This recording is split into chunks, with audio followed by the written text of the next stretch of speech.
प्यारे भाई और बहनों, हम प्रभु के पवित्र नाम का धन्यवाद करते हैं आज के सुंदर समय के लिए।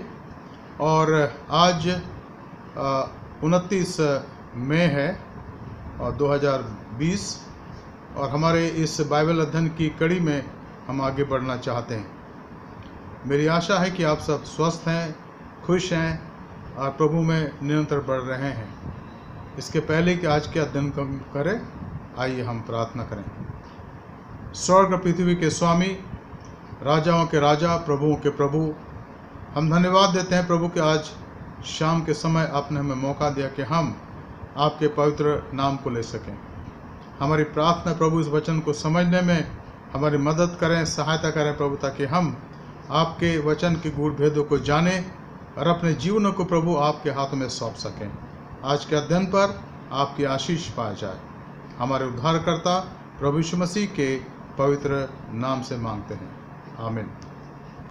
Friends, we are grateful to the Lord for giving us this precious time that once again today we are gathered here to study His holy word. These are the crucial days as we all go through this lockdown period for last almost 2.5 months.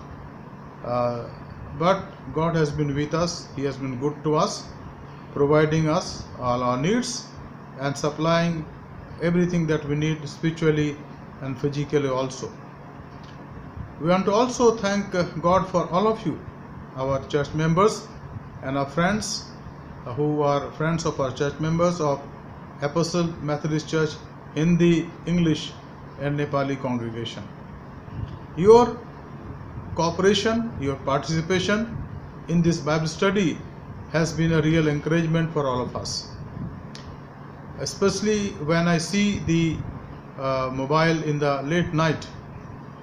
There are people who watch Bible study even after 11 o'clock also.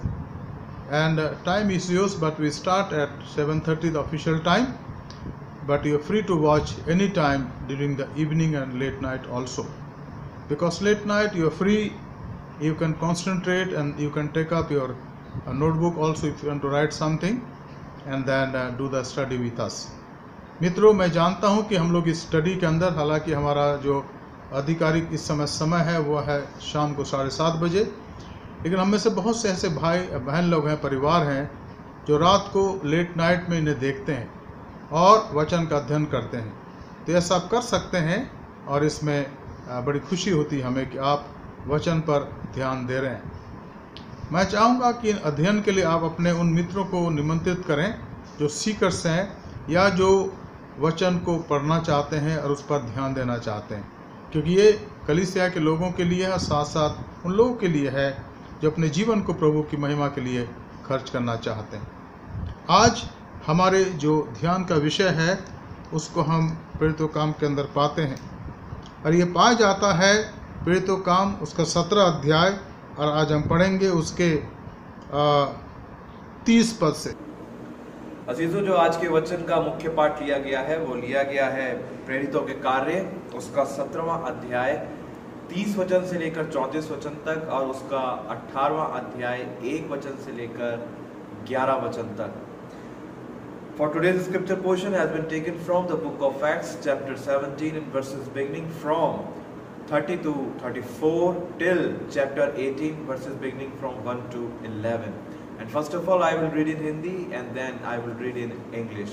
यहाँ पर इस प्रकार लिखा हुआ है,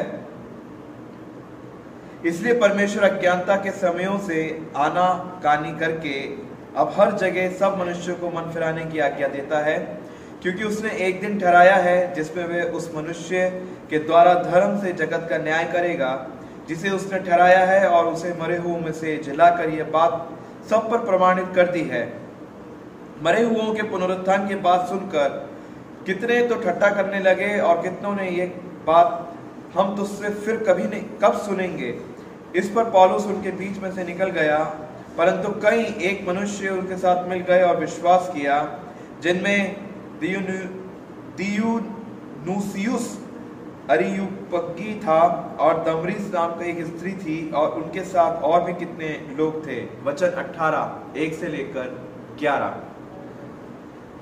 इसके बाद पौलुस एथेने को छोड़कर कुरिन्थुस में आया और वहां अक्विला नाम की एक यहूदी महिला जिसका जन्म पुन्तुस का था और अपनी पत्नी प्रिस्किल्ला समेत इतालिया से नया आया था, क्योंकि क्लौदियुस ने सब यहूदियों को रोम से निकल जाने की आज्ञा दी थी। सो वह उनके यहाँ गया और उसका और उनका एक ही उद्यम था, इसलिए वे उनके साथ रहा और वे काम करने लगे और उनका उद्यम तंबू बनाने का था। और वह हर एक सप्ताह के दिन आराधनालय में वाद विवाद करके यहूदी और यूनानियों को भी समझाता था। जब सिलास और तीमुथियुस मकिदुनिया से आए तो पौलुस वचन सुनने की धुन में लगकर यहूदियों को गवाही देता था कि यीशु ही मसीह है, परंतु जब वे विरोध और निंदा करने लगे तो उसने अपने कपड़े झाड़कर उनसे कहा, तुम्हारा लहू तुम्हारी ही गर्दन पर रहे, मैं निर्दोष हूँ। अब से मैं अन्य जातियों के पास जाऊंगा। और वहां से चलकर वह तीतुस युस्तुस नाम परमेश्वर के एक भक्त के घर में गया, जिसका घर आराधनालय में लगा हुआ था। तब आराधनालय के सरदार क्रिस्पुस ने अपने सारे घराने समेत प्रभु पर विश्वास किया और बहुत से कुरिन्थी सुनकर विश्वास लाए और बपतिस्मा लिया। और प्रभु ने रात को दर्शन के द्वारा पौलुस से कहा, मत डर, वरन कहे जा और चुप मत रह, क्योंकि मैं तेरे साथ हूँ और कोई तुझ पर चढ़ाई करके तेरी हानि ना करेगा, क्योंकि इस नगर में मेरे बहुत से लोग हैं। सो वे उस पर परमेश्वर का वचन सिखाते हुए 1.5 वर्ष तक रहा। In English, chapter 17, verses beginning from 30 to 34. Here it is written, and the times of this ignorance God winked at, but now commandeth all men everywhere to repent, because he hath appointed a day in the which he will judge the world in righteousness by that man whom he hath ordained, whereof he hath given assurance unto all men, in that he hath raised him from the dead. And when they heard of the resurrection of the dead, some mocked, and others said, we will hear thee against of this matter. So Paul departed from among them. Howbeit certain men clave into him and believed, among the which was Dionysius and Areopagite, and a woman named Damaris, and others with them. Chapter 18. After these things Paul departed from Athens and came to Corinth, and found a certain Jew named Aquila, born in Pontus, lately come from Italy, with his wife Priscilla, because that Claudius had commanded all Jews to depart from Rome, and came into them. And because he was of the same craft, he abode with them and wrought, for by their occupation they were tent makers. And he reasoned the synagogues every Sabbath, and persuaded the Jews and the Greeks. And when Silas and Timotheus were come from Macedonia, Paul was praised in the Spirit, and testified to the Jews that Jesus was Christ. And when they opposed themselves and blasphemed, he shook his raiment and said unto them, your blood be upon your own heads. I am clean. From henceforth I will go unto the Gentiles. And he departed thence, and entered into a certain man's house named Justus, one that worshipped God, whose house joined hard to the synagogue. And Crispus, the chief ruler of the synagogue, believed on the Lord with all his house, and many of the Corinthians hearing believed and were baptized. Then spoke the Lord to Paul in the night by a vision, but not afraid, but spoke, he hold not thy peace. For I am with thee, and no man shall set on thee to hurt thee, for I have much people in this city. And he continued there a year and 6 months, teaching the word of God among them. This is the holy word of God, and may God bless us by hearing and reading his holy words. Amen. अजीजों, अब ये वक्त होगा कि हम वचन सुनने से पहले प्रार्थना में जाएंगे और हम परमेश्वर से प्रार्थना करेंगे. Thank you, dear gracious Heavenly Father, for this wonderful moment that you have given us, O Lord. Thank you for your graciousness, thank you for your kindness, and thank you for your love that you bestowed upon us through Jesus Christ, your only Son and our Redeemer, our Messiah. Thank you, God, for accepting us in your vineyard, and thank you for accepting us as your co-heirs, Lord, in Jesus. And also, Heavenly Father, we pray for today's scripture portion, today's message, today's sermon, Lord. Your servant is going to share your word. Reverend Dr. John R. Vishwas, be with him, and Lord, speak through him. And also, we may grab your words into our lives, and we may bring 100-fold of fruit according to your will. Your will be done in our lives, Lord, and also bless him abundantly, and his family we commit into your mighty hand as well. And Lord, also give us the spirit of comprehension and open our heart, mind, and soul, Lord, and you may glorify, Lord, through our life, through our actions and deeds, Lord. And thank you, Jesus, for each and everything. Thank you for your blessings and your kindness. Thank you for everything. We ask this, pray in Jesus' most precious name. Amen. अजीजों, ये वक्त होगा कि हम परमेश्वर के वचन को उसके दास रेवरेंड डॉक्टर जॉन आर विश्वास के द्वारा सुनेंगे।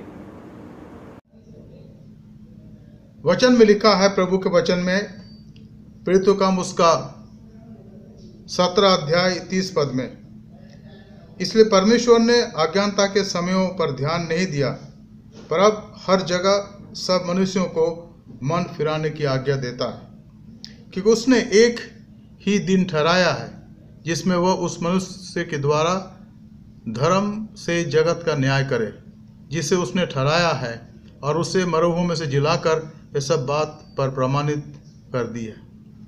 परमेश्वर का समय हम सब के लिए ठहराया गया है।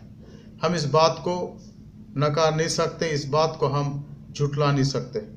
और संत पौलुस जब उसने प्रचार करा एथेंस में, तो यहाँ पर कहता है, ये हमारे लिए आज के लिए 7वीं बात है। कल हमने 6वीं बात तक देखी थी, आप याद करेंगे। और ये 7वीं बात है जहाँ पौलुस कहता है कि परमेश्वर मनुष्य के अज्ञानता के समय में वो मानो उन पर ध्यान नहीं देता, और हर जगह हर प्रकार से हर व्यक्ति को परमेश्वर इस बात का अवसर देता है कि वो पापों से प्रायश्चित करे, पापों को माने। पापों को मानना नम्र और दीनता की निशानी है। पापों को मानना अपने आप को परमेश्वर के हाथों में सौंपने की बात है। पापों को मानना परमेश्वर के आशीष को पाने की शुरुआत हो जाती है। जब हम अपने गुनाहों को मानते हैं तो परमेश्वर हम पर दया करता है। बाइबल में यह भी लिखा है कि परमेश्वर घमंडियों पर का सामना करता है, लेकिन जो दीन और नम्र हैं उनका वो उन पर अनुग्रह करता है। तो संत पौलुस ने एथेंस के लोगों से कहा, अरपग्युस से, जहां से वो बोल रहा था, कि परमेश्वर हर जगह सब मनुष्यों को मन फिराने की आज्ञा देता है। अब हमारे देश में जो बहुत से अच्छे लोग हैं, ज्ञानी लोग हैं, पंडित लोग हैं, और ये लोग खोजते हैं। खोजने की इस प्रक्रिया के अंदर ये दूर दूर जाते हैं। मैंने आपको पहले भी कहा था, और हम सब जानते हैं इस बात को। उनके अंदर जो अज्ञानता है, उनके अंदर जो एक वैक्यूम है, खालीपन है, उसको वो भरना चाहते हैं, ताकि उनको इस बात का एहसास हो जाए कि हमें मुक्ति मिल गई। चाहे उनके पास संपत्ति हो, चाहे धन हो, चाहे कुछ भी और क्यों ना हो, वो अपने जीवन में परमेश्वर के सामने आकर के शांति प्राप्त करना चाहते हैं, और उनको परमेश्वर मौका देता है। पौलुस इस बात को सच कहता है और अच्छे से कहता है। इसलिए परमेश्वर ने अज्ञानता के समयों पर ध्यान नहीं दिया, और ये अज्ञानता का समय काफी लंबा समय है, काफी लंबा समय है। मनुष्य की जो अज्ञानता है वो परमेश्वर के लिए एक अवसर है कि लोगों से बातचीत कर लोगों को आशीष दे। और यहाँ पर परमेश्वर का वचन जब पौलुस ने प्रचार करा तो कहता है कि परमेश्वर उस समय पर ध्यान नहीं देता, क्योंकि उस समय लोग अज्ञान थे। वो अपने जीवन में इन बातों को महसूस नहीं कर पाते कि हमें परमेश्वर के पास आने की आवश्यकता है, और वो उसको ढूंढते थे हाथों की कारीगरी पर, मूर्तियों में, पेड़ों में, नदियों में, पहाड़ों में, कंदराओं में और गुफाओं में। परमेश्वर इन सब जगहों में नहीं मिलता, क्योंकि वो तो हृदय में रहता है। हमें अपने आंखों को, आत्मिक आंखों को खोलने की आवश्यकता है, उसको पहचानने की आवश्यकता है। और यहाँ पौलुस आगे कहता है, क्योंकि उसने एक दिन ठहराया किसने ठहराया? परमेश्वर ने ठहराया। किस बात के लिए ठहराया? कि वो उस मनुष्य के द्वारा धर्म से जगत का न्याय करेगा जिसे उसने ठहराया, और उसे मरों में से जिलाकर यह बात सब पर प्रमाणित कर दिया। यीशु मसीह इसका वर्णन अगर आप इसको देखें तो मैं आपके सामने पढ़ना चाहूँगा, और मैंने कई बार इसका यहाँ पर जिक्र करा है हमारे बाइबल अध्ययन के दौरान, कि उसका वर्णन पाया जाता मत्ती रचित सुसमाचार उसके 25 अध्याय में, जहाँ पर प्रभु यीशु मसीह उस आत्मिक अंतिम न्याय का वर्णन पढ़ते हैं। We read about the judgement of Jesus Christ which he himself has said in Matthew 25 and verses 31 onwards। हम देखें यहाँ पर मत्ती रचित सुसमाचार उसका 25 अध्याय 31 पद से लिखा है। क्या लिखा है? अंतिम न्याय। यहाँ लिखा है, जब मनुष्य का पुत्र अपनी महिमा में आएगा और सब स्वर्गदूत उसके साथ आएंगे, तो वह अपनी महिमा के सिंहासन पर विराजमान होगा। इसकी तुलना आप यहाँ से करें। यहाँ लिखा है, पौलुस कहते हैं कि उसने एक दिन ठहराया है, एक वक्त ठहराया है, कि इस बात के लिए जिसमें वो उस मनुष्य के द्वारा धर्म से जगत का न्याय करेगा जिसे उसने ठहराया, और उसी ने उसे मरे हुए में से जिलाकर ये बात सब पर प्रमाणित कर दी। वो जो जीवित हो गया मुर्दों में से, वो अधिकारी है जिसको परमेश्वर ने ठहराया है कि वो आपका मेरा न्याय करे। और यहाँ पर आगे क्या लिखा है देखिए, बहुत अच्छी बात लिखी है, लेकिन चेतावनी के लिए 32 पद मत्ती 25 का, और सब जातियां, हम कहें भाई हमारे देश में तो बहुत सी जातियां हैं, क्या सबके लिए? विदेशों में बहुत सी जातियां, क्या सबके लिए? अफ्रीका में तो अनगिनत जातियां, सबके लिए। यह लिखा है, जब मनुष्य का पुत्र अपनी महिमा में आएगा और सब स्वर्गदूत उसके साथ आएंगे, तो वह अपनी महिमा के सिंहासन पर विराजमान होगा, और सब जातियां उसके सामने इकट्ठी की जाएंगी। और जैसे चरवाहा भेड़ों को बकरियों से अलग कर देता है, वैसा ही वो उन्हें एक दूसरे से अलग करेगा। वो भेड़ों को अपनी दाहिनी ओर और बकरियों को अपने बाएं ओर खड़ी करेगा। तो ये न्याय का वर्णन है, इसको हम ना भूलें। चाहे हम कहीं भी हों, कुछ भी करें, या हमारे जीवन की अवस्था कैसा भी क्यों ना, ये न्याय ठहराया गया। बाइबल में ये भी लिखा है कि ये ठहराया गया, दिस हैज बीन फिक्स्ड, कि मनुष्य का एक बार जन्म हो, फिर वो जीवन को जिए, फिर मरे, और इसके बाद उसका न्याय हो। मरने के बाद न्याय? जी हाँ, न्याय हमारे शरीर का नहीं होगा, न्याय हमारे मस्तिष्क का नहीं होगा, न्याय हमारे विवेक का होगा।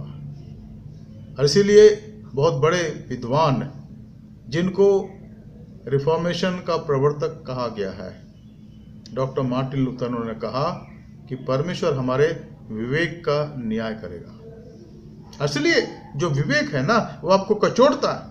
अगर आप गलत कहें तो कहता है कि ऐसा गलत है मत करो, विवेक बोलता है। और अगर आपने विवेक की बातों को मानना सीख लिया तो आपका जीवन धन्य होगा। अगर आपने नहीं सीखा तो आप जीवन जो आपके लिए नारकीय हो जाता है इस संसार में आने वाले समय में। और इसलिए वो हमारे विवेक का न्याय करेगा। अब बाइबल में यहाँ तक बताया गया कि हमें जिलाया जाएगा। जब यीशु मसीह का द्वितीय आगमन होगा तो जो विश्वासी लोग हैं वो जिलाए जाएंगे, उनको नई देह मिलेगी, महिमा की देह मिलेगी।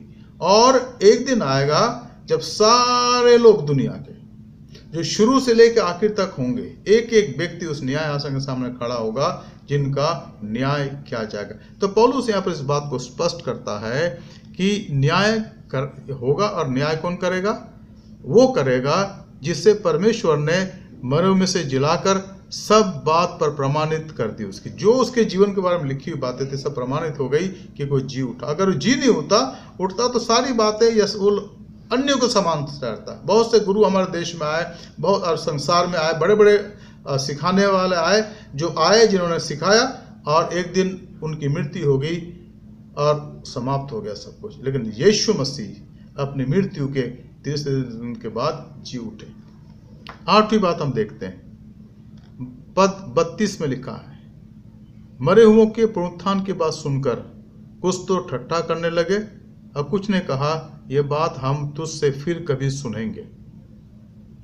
अभी मरे हुओं का पुनरुत्थान क्या है?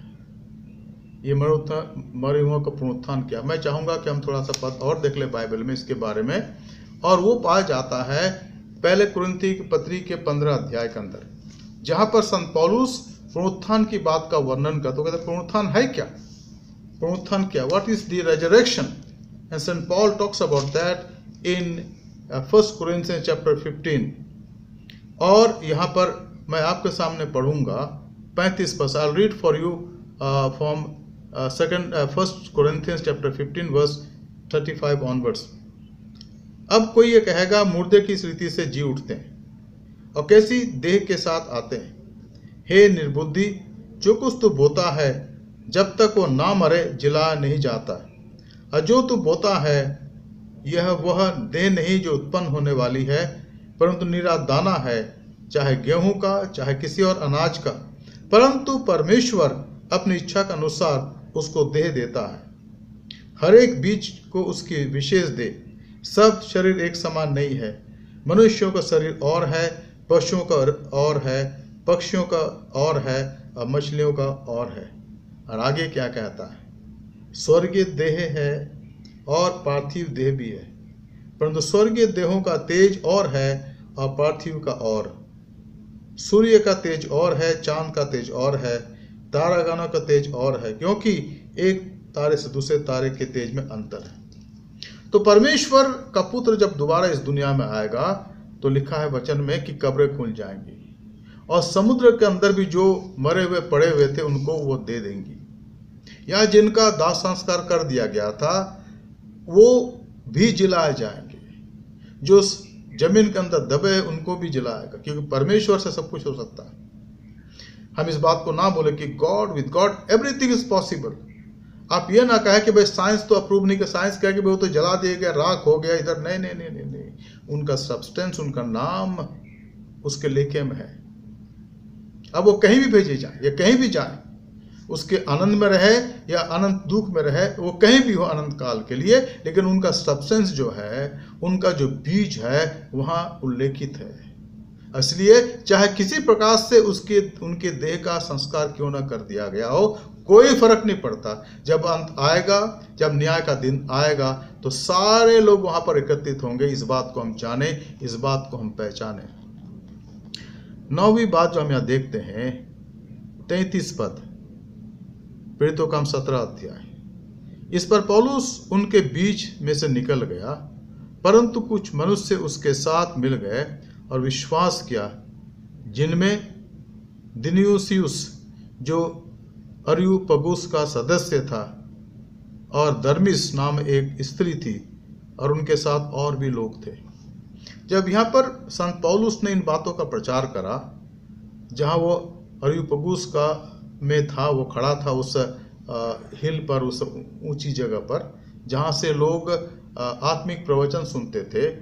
तो यहाँ पर जब पौलुस के वचन को सुना तो यहाँ लिखा है कि वे लोग, खास करके यहाँ नाम दिया गया है दिनुसियुस जो अरियुपगुस का सदस्य था, वहां पर जो कमिटी थी उसका सदस्य था, और एक महिला का नाम है दर्मिस।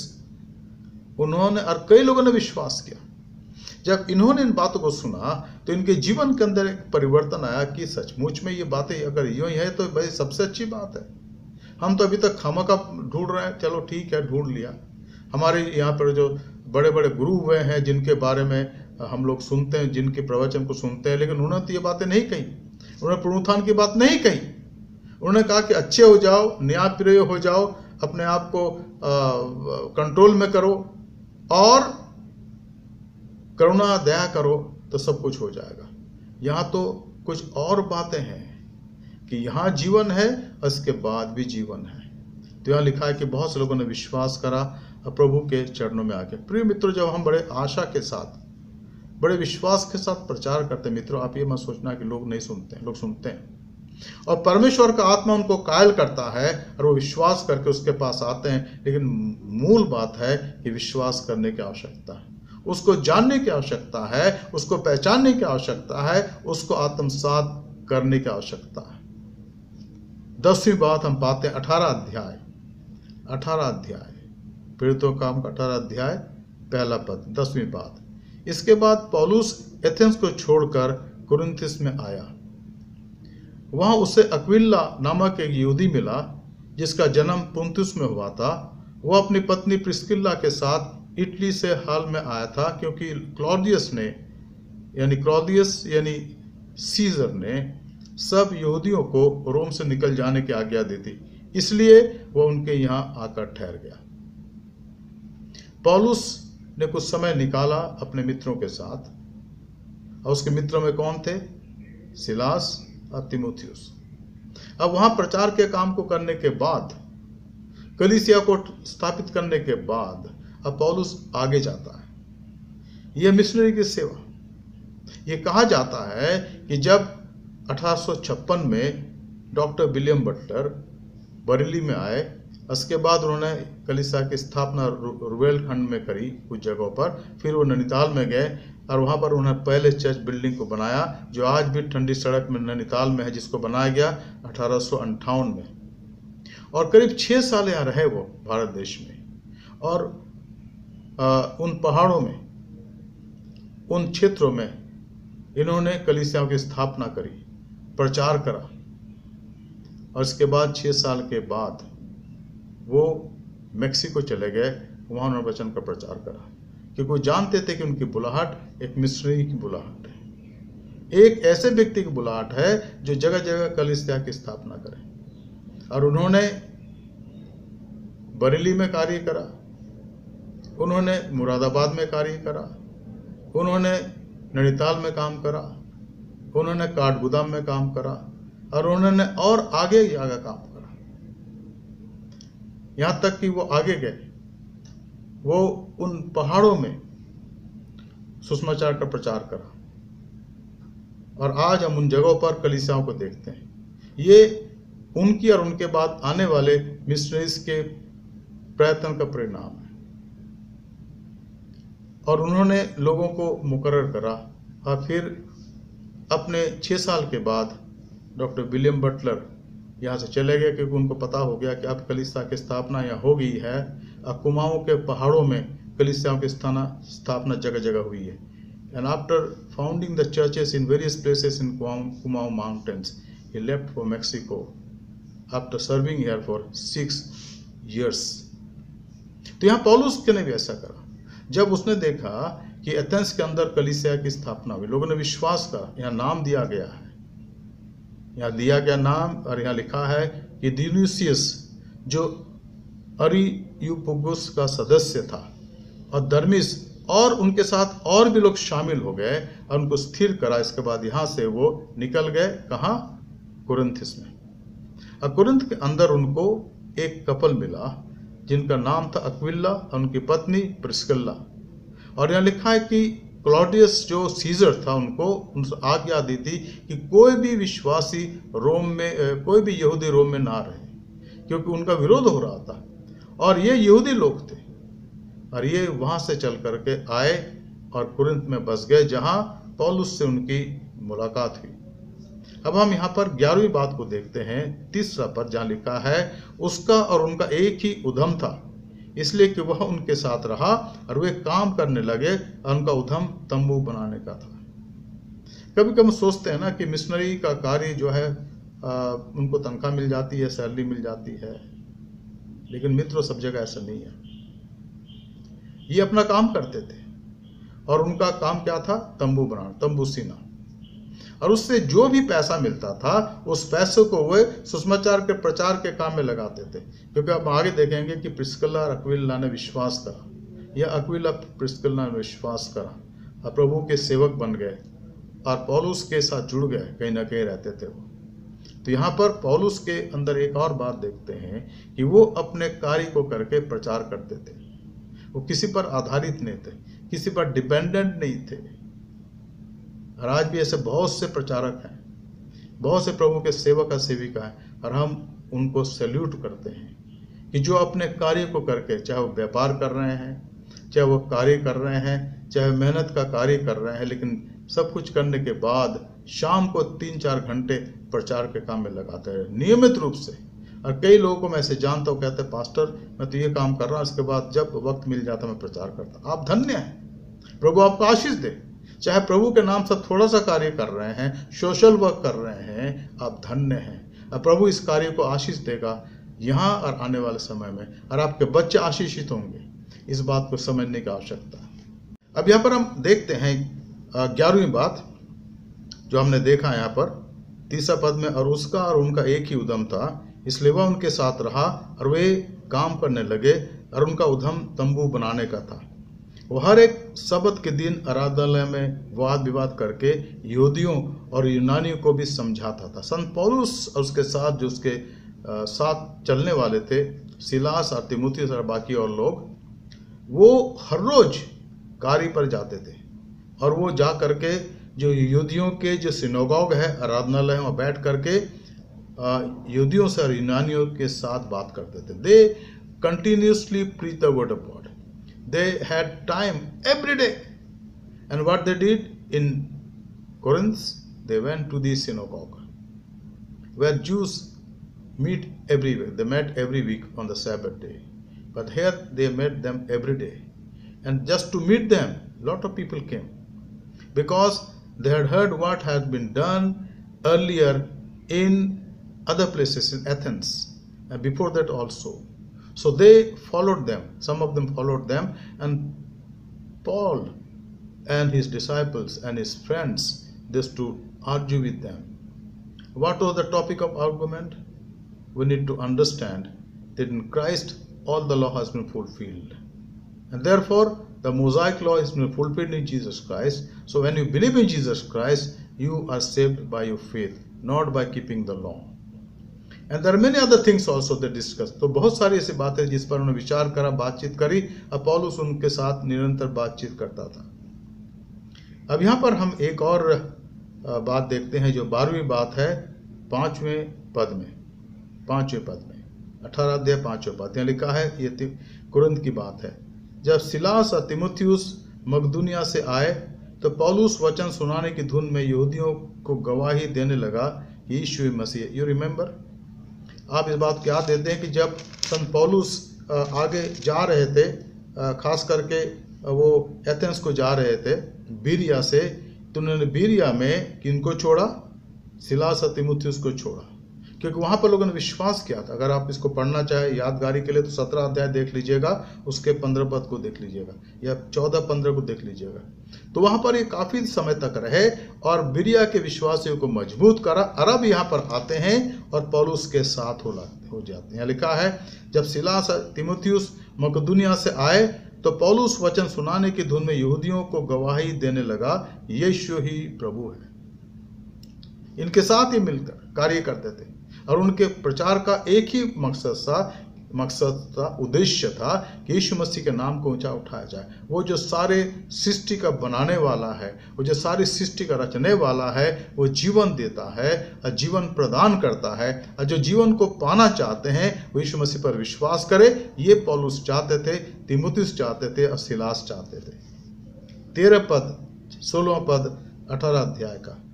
परंतु जब वे विरोध और निंदा करने लगे तो उसने अपने कपड़े उछाड़कर उनसे कहा, तुम्हारा लहू तुम्हारी गर्दन पर रहे, मैं निर्दोष हूँ, अब से मैं अन्य जातियों के पास जाऊंगा। अब अभी तक संत पौलुस हालांकि अन्य जातियों के अंदर प्रचार उन्होंने करा, लेकिन प्रिसाइसली उनका प्रचार था यहूदियों के लिए।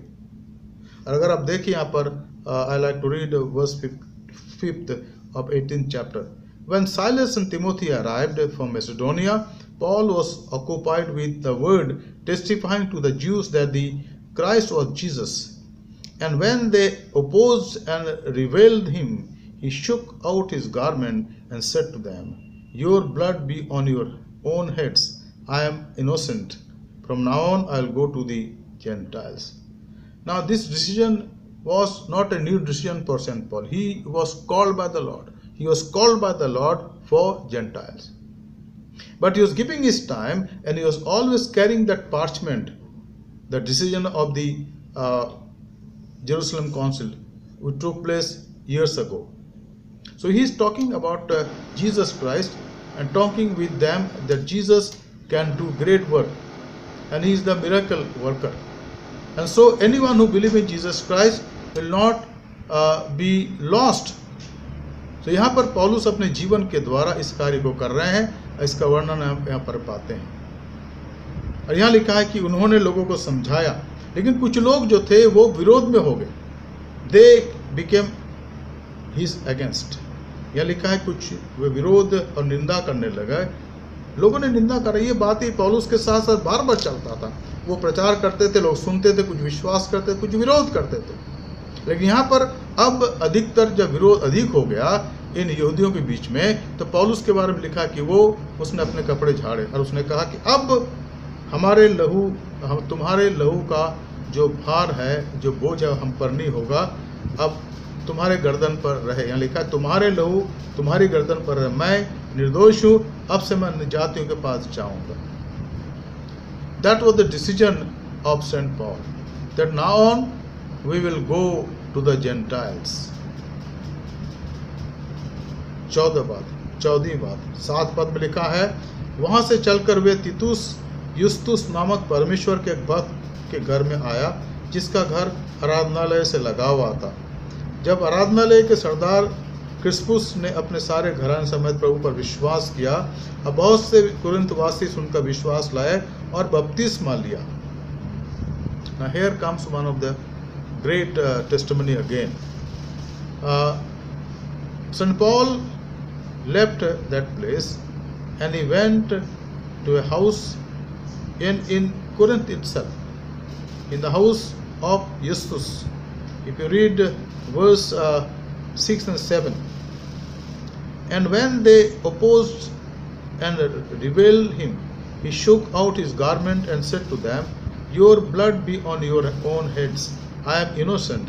From now on I will go to the Gentiles. And he left there and went to the house of a man named Titus Justus, and a worshipper of God. His house was next door to the synagogue. Crispus, the ruler of the synagogue, believed in the Lord, and together with his entire household, they and many of the Corinthians, hearing Paul, believed and were baptized. अब यहाँ लिखा Corinth के अंदर बहुत से लोगों ने विश्वास करा, बहुत से लोगों ने विश्वास करा। अगर आप यहाँ पर देखें तो लिखा है, तब आराधनालय के सरदार क्रिस्पुस ने अपने सारे घराने समेत विश्वास किया और बहुत से कुरिन्थवासी ने विश्वास किया और बपतिस्मा लिया। यहाँ पर मानो एक मास मूवमेंट हो रहा है, ये सारे लोग विश्वास कर रहे हैं। सब you can think about A mass movement. Many people believed and they trusted in Jesus Christ because of the preaching of the gospel through St. Paul and Silas and Timotheus, and also they saw their faithfulness in the Lord. And here we see a person by name who was Crispus. He was the ruler of the synagogue. He believed. जब Crispus ने विश्वास किया, जो वहाँ के synagogue का एक प्रधान व्यक्ति था, यहाँ लिखा है, बहुत ही स्पष्ट रूप से लिखा है कि वो जो क्रिस्पुस था, आराधनालय के सरदार था क्रिस्पुस, उसने विश्वास करा, तो साथ और लोगों ने विश्वास करा। मित्रों, यही होता है जब हम प्रचार करते हैं, बार बार करते हैं और कठिनाइयों पर जयवंत होकर प्रचार करते हैं, तो परमेश्वर फल देता। ये हो नहीं सकता कि हम इतने साल से काम करें फल ना मिले। फल है, लेकिन हम उसको स्ट्रेटेजिकली करें, क्रमबद्ध रूप से करें और ईश्वर की मर्जी में करें, यीशु के आत्मा की अगुवाई में करें, फल लगेंगे। और यहाँ पर कुरिन्थ के अंदर क्रिस्पुस ने विश्वास करा, जो खुद आराधनालय का सरदार था, और उसके घराना ने विश्वास करा, उन्होंने बपतिस्मा लिया, और कुरिन्थ के शहर के बहुत से लोगों ने विश्वास किया। परमेश्वर का वचन आज भी हमारे लिए खुला हुआ है। आवश्यकता कि हम उस पर विश्वास करें और उसको अपने जीवन के अंदर आत्मसात करें। अब यहाँ पर जो हमारे सामने 15वीं बात है, यहाँ लिखा है 9 पद, प्रभु ने एक दर्शन के द्वारा पौलुस से कहा, मत डर, वरन कहे जा और चुप मत रह, क्योंकि मैं तेरे साथ हूँ और कोई तुझ पर चढ़ाई करके तेरी हानि ना करेगा, क्योंकि इस नगर में मेरे बहुत से लोग हैं। इसलिए वह उनमें परमेश्वर का वचन सिखाते हुए वहाँ 1.5 वर्ष तक रहा। Now here is a very important peculiar thing.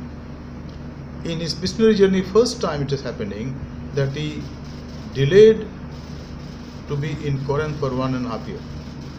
यहाँ पर हम पहली बार देखते हैं पौलुस अपनी मिशनरी यात्रा, जो अभी तक उसने करा था, पहली मिशनरी यात्रा, दूसरी मिशनरी यात्रा, जहाँ वो अब कोरिन्थ में है, यहाँ लिखा है कि वो वहाँ पर 1.5 साल तक रहा और प्रभु ने उससे बातचीत करी।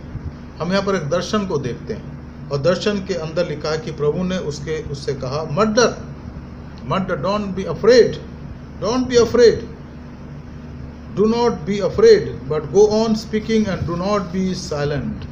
और यही काम पौलुस कर रहा था। प्रभु ने कहा, मेरे बेटे, मेरे शिष्य, मेरे अनुयायी पौलुस, तुझे डरने की आवश्यकता नहीं। शारीरिक रूप से तकलीफ है, परेशानी है, कष्ट है तेरे जीवन में और लोग ऐसा करते हैं तेरे लिए, और मैं इस बात को जानता हूँ। लोग तेरा विरोध करते हैं, लोग तेरे लिए बहुत सी बातें कहते हैं, लेकिन तू इन बातों के कारण निराश मत हो। Don't be discourage, don't be disheartened. Now what is this spiritual lesson?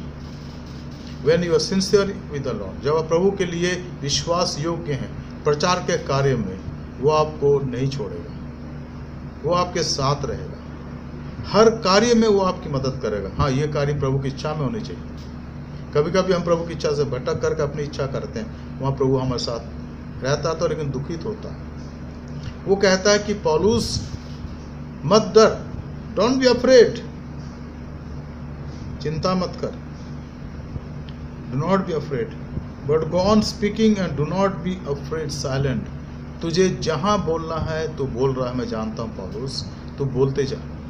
Share about my work in your life and how you are converted, your heart was converted. कैसे तेरा हृदय परिवर्तित हो गया पौलुस, उसको बताया जा, क्योंकि इस शहर में मेरे लिए बहुत से लोग हैं। क्या आपने सोचते हैं कि प्रभु यही बात दिल्ली के लिए कह रहे हैं? आज आपसे कह रहे हैं, मुझसे कह रहे हैं, मेरे बेटे, मेरी बेटी, शांत मत रहे, don't be silent, keep speaking, बोलता जा, बोलता जा। क्योंकि इस शहर में because for I have many in this city who are my people, यहाँ इस शहर के अंदर बहुत से लोग हैं जो मेरे अपने हैं। आपको और मुझे शायद इन पिछले 65 सालों में उन लोगों को हमने देखा नहीं है। अब वो आपके पड़ोसी हैं, आपके साथ काम करते हैं, आपके साथ चलते हैं, आपके साथ उठते बैठते हैं, आपके मित्र हैं। पर क्या कभी आपने इस बात को महसूस करा है कि अगर आप उनके बीच में प्रभु का वचन सुनाएं और शांत ना रहे तो विश्वास करेंगे? थिंक अबाउट दैट, उस पर विचार करें। क्या आपने कभी सोचा कि अगर आप शांत ना होकर प्रचार करें, उनको बताएं अपने जीवन के द्वारा पहली बात, अपने चाल चलन के द्वारा पहली बात, अपने विचारों के द्वारा और अपने गवाही के द्वारा, तो विश्वास कर सकते हैं? जी हाँ, कर सकते हैं, कर सकते हैं। प्रभु का आपके साथ होना इस बात की गवाही है कि उसने आपको इस कलीसिया के अंदर रखा। One of the proof that God is with you, He has kept you in this church. It's a missionary church. ये एपोस्टल चर्च हमारे पूरे दिल्ली कॉन्फ्रेंस के अंदर, और भी बहुत से चर्चेस हमारे कॉन्फ्रेंस में अच्छे चर्चेस हैं, लेकिन ये उनमें से एक ऐसी कलीसिया है जिसको मिशनरी कलीसिया कहते हैं। This church believes in evangelism, this church respect the missionaries, the evangelist, the preachers, and we not only respect them, we support them also. Don't you think that you are one of them also? आप उनमें से एक हैं। अब प्रभु आज आपसे कहता है, मत डरो। इस और सिचुएशन के बाद भी अपने गवाही को देते जाओ, क्योंकि मैं तुम्हारे साथ हूँ, मैं तुम्हें नहीं छोड़ूंगा।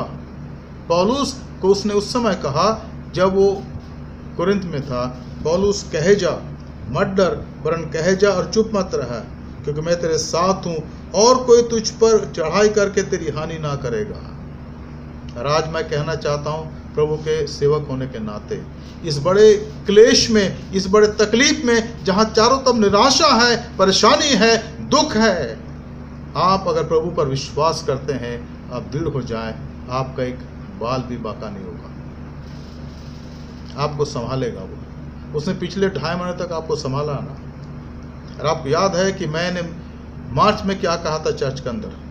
मैंने कहा कि इस कोरोना वायरस के कारण भी एक भी आप जो विश्वासी लोग हैं, आपका बाल बाका नहीं होगा। और आज 3 महीने हो गए, ऐसा ही है, 3 महीने और हो जाएंगे, ऐसा ही रहेगा। केवल विश्वास करें, विश्वास में कमज़ोर मत हो, अपने विश्वास में कमज़ोर मत हो, अपने विश्वास में कमज़ोर मत हो। Don't B shaky in your faith. Have faith. God will not let you move. He will take care of you. अगर आप शरीर से कमजोर हैं, वो आपको अंदर से बल देगा. अगर आप के अंदर कोई और समस्याएं हैं, प्रभु आपको चंगाई देगा. अगर आप निराश हैं, वो आपको आशा देगा.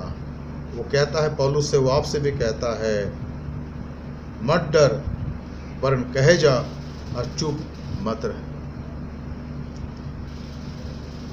क्योंकि मैं तेरे साथ हूँ और कोई तुझ पर चढ़ाई करके तेरी हानि ना करेगा. क्योंकि इस नगर में मेरे बहुत से लोग हैं, इस दिल्ली शहर में, इस साउथ दिल्ली में मेरे प्रिय भाई बहनों, मेरे बहुत से लोग हैं. मैं नहीं, पासबान नहीं कह रहे हैं, प्रभु कह रहा है. अगर प्रभु कह रहा है तो प्रभु झूठ नहीं बोलता है, वो सत्य बोलता है. इसलिए लिखा है आगे 11 पद में, इसलिए वह उनमें परमेश्वर का वचन सुना सिखाते हुए वह 1.5 वर्ष तक रहा. पौलुस ने सबसे ज़्यादा समय अगर व्यतीत करा मिस्र यात्रा में कहीं पर, तो यहाँ पर कोरिन्थ में व्यतीत करा, क्योंकि बड़े बड़े काम होने लगे. लोगों ने विश्वास करा, झुंड के झुंड ने विश्वास करा, और कलीसियाओं की स्थापना हो गई. मित्रों, 3 बातें ध्यान रखिएगा: आपकी बुलाहट, प्रभु की विश्वास योग्यता, और आपकी आंखें निरंतर प्रभु की तरफ लगे रहना. आपकी बुलाहट और आपके जीवन में प्रभु की विश्वास योग्यता, और आपकी आंखें, तीसरी बात, प्रभु की तरफ. Remember 3 things always as his son or daughter about the calling of God in your life. Number 2, your dedication toward that call, and number 3, fix your eyes on Jesus. वो आपको संभालेगा और कभी टलने ना देगा. आइए हम प्रार्थना करें. स्वर्गीय पिता, आज के बाइबल अध्ययन के लिए जो हमने करा, प्रभु आपका धन्यवाद करते हैं. आज जो कुछ हमने सीखा प्रभु, हम चाहते हैं उसमें बढ़ते चले जाएं, ताकि हमारे जीवन प्रभु आपको भाए, आपको पसंद आए. जो वचन के बीच आज बोया गया प्रभु, हमारे जीवन के अंदर, हमारे हृदय के अंदर व्यर्थ न जाए प्रभु, पर आपका आत्मा उसको सींचे प्रभु, उसमें फल उत्पन्न हो 100 गुना, 60 गुना और 30 गुना. हमारे उद्धारकर्ता प्रभु यीशु मसीह के पवित्र नाम से मांगते हैं, आमीन. Dear friends, couple of announcement at we will continue this Bible study every evening at 7:30. Please join us. And we are studying nowadays the missionary journey of St. Paul. प्रिय मित्रों, ये बाइबल स्टडी हमारी जारी रहेगी, कायम रहेगा, और इसको हम कंटिन्यू करेंगे. और इन दिनों में हम संत पौलुस के मिशनरी यात्रा पर ध्यान दे रहे हैं. साथ ही साथ हमारे जो मेथोडिस्ट मैन के भाई लोग हैं, हमारे आसपास के गरीब लोगों की मदद करते हैं, और कभी कभी खाना भी बनाते हैं हमारे चर्च में आके उन बांटने के लिए, और राशन भी देते हैं. अगर आप इसमें सहयोग देना चाहें तो इनके लिए प्रार्थना करें.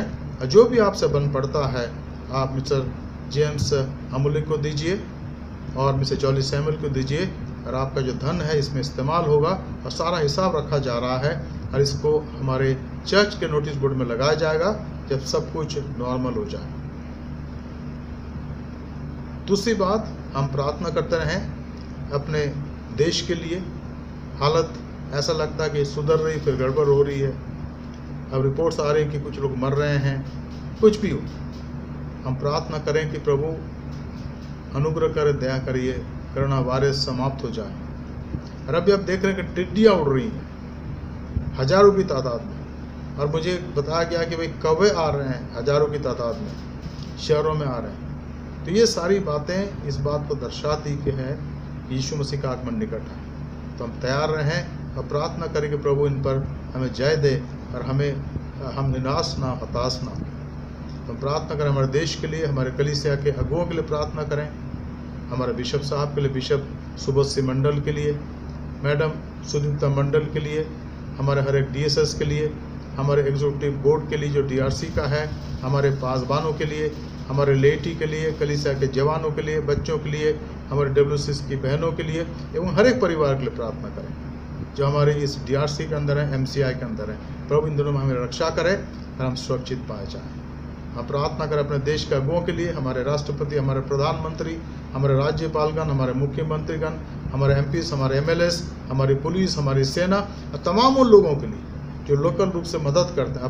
अब ट्रेनें चल रही हैं, प्रार्थना करें कि जो सवारियां, खासकर जो मजदूर हैं और कई लोग हैं जो जा रहे हैं, उनके लिए भोजन का प्रबंध किया जाए, पानी का प्रबंध किया जाए, ताकि सुरक्षित अपने घरों को पहुंच सके।